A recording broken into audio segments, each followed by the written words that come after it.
Со 73 гласа за во собранието изгласан новиот закон за судски совет. Иако во текот на расправата упатија низа забелешки, сепак за законските измени гласаше и пратеничката група на СДСМ, од каде посочија дека даваат подршка само затоа што законот е дел од реформската агенда.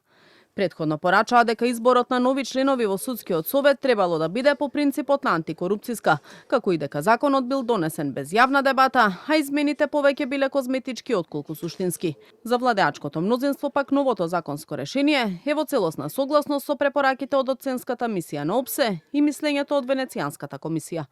Препораките и од Венецијанска комисија и од оценска мисија дека изборот на членови на судски совет кој ги бира оваа собрание треба да се направат по моделот како ние бираме членови и председател на ДКСК.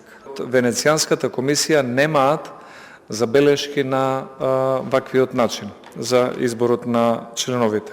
Само тоа што има помал број на членови е една од разликите. Инаку по структура, начинот на избор, по методологија е ист како оној со Државната комисија за спречување на корупција. Венецијанската комисија проценила дека вака понудениот нов закон апсолутно значи подобрување и во квалитет и во процедурата за избор на нови членови на судски совет.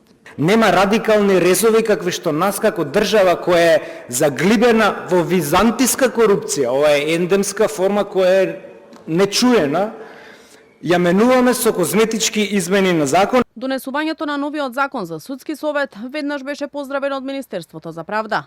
Оттаму порачаа дека ќе обезбеди независен и транспарентен судски совет кој ќе биде силен гарант за владењето на правото и враќање на довербата во судството.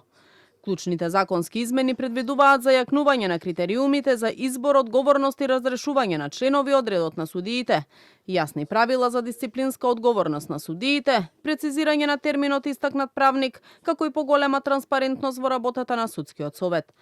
Собранието кое предлага тројца од членовите во судскиот совет веќе предложи еден од нив да биде Албан Кадрију, кој доби подршка од надлежната собраниска комисија. Носењето на новиот закон за судски совет го чекаше и председателката Силјановска Давкова, која треба да номинира двајца членови во највисокото судско тело, а за кој беше децидна дека треба да поднадлежат на заострените критериуми предвидени со овие законски измени. Не може да предложам професори, бидејќи професорите имаат магистратури и докторати, но немаат правосуден испит.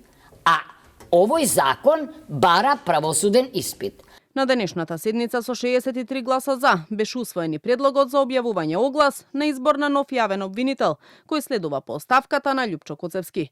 Огласот трае 15 дена по неговото објавување во службен весник, а критериумите кои ќе треба да ги исполнат кандидатите се 10 годишен непрекинат работен стаж како јавен обвинител или судија од областа на кривичното право.